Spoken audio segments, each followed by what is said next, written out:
Perhaps the most important concept in linear algebra is linearity. It can be said that all of linear algebra is based off of linearity. So what is it? Well, first of all, this is how we've been representing our linear combination.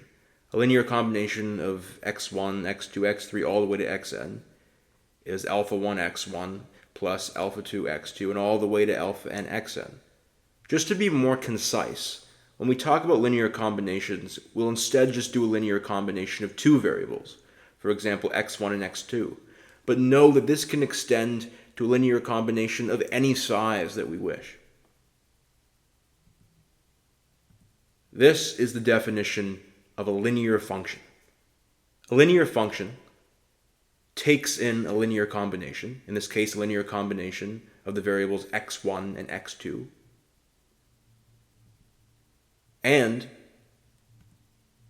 is the same as a linear combination of the function at variable x1 and the function at variable x2.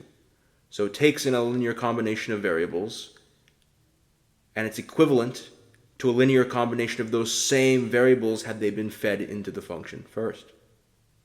This is the key definition which all of linear algebra is built around.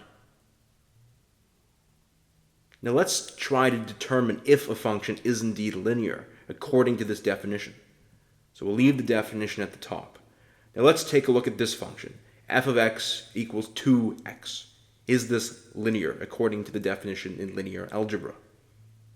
Well, to check this out, we can sub in a linear combination. So we're going to sub in alpha 1 x1 plus alpha 2 x2 into the function. So we're going to sub in our linear combination into the function. And that's going to be equal to, if we sub it into the other side, 2 multiplied by that. Now we can distribute the 2.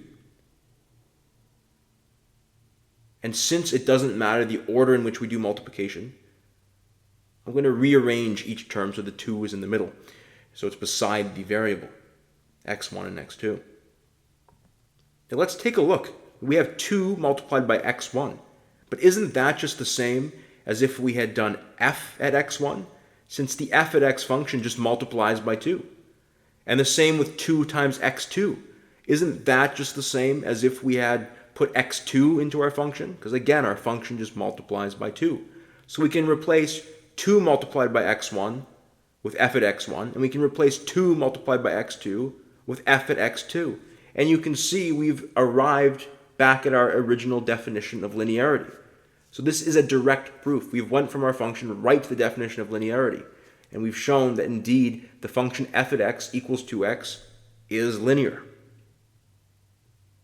Now what's the best way to determine if a function is not linear? Well, here's our definition. And let's say we have this function, f of x equals 2x plus 1. This may look like a linear function in terms of what you're used to. However, in the context of linear algebra, this function may not actually meet the definition above of linearity.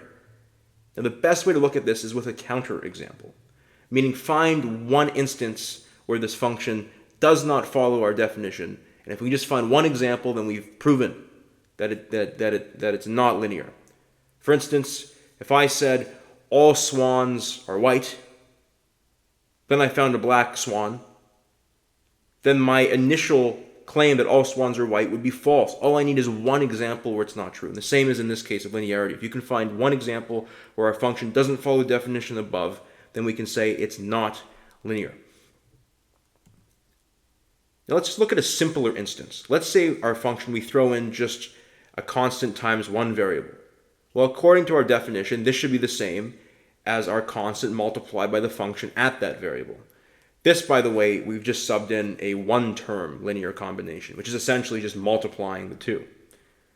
Now again, we're going to look at a very specific example here, just to see if we can disprove this, because all we need is one example. Let's say we set our alpha to 0, our constant to 0, and our variable to 0. Well, 0 times 0 is 0, so we would have f at 0. And on the right-hand side, our alpha is 0, so we have 0 multiplied by f at 0. Now it doesn't matter what f at 0 is, because 0 multiplied by anything is 0.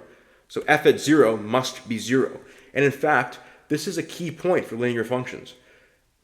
Whenever you put 0 into the function, you should get 0 out. But is that the case for our function f at x equals 2x plus 1? Well, if I put 0 into that function, I get 2 times 0 plus 1. 2 times 0 is 0, but then I add 1, which is 1. So f at 0 for our function is 1. And this means our function is not linear, as we've just found a counterexample.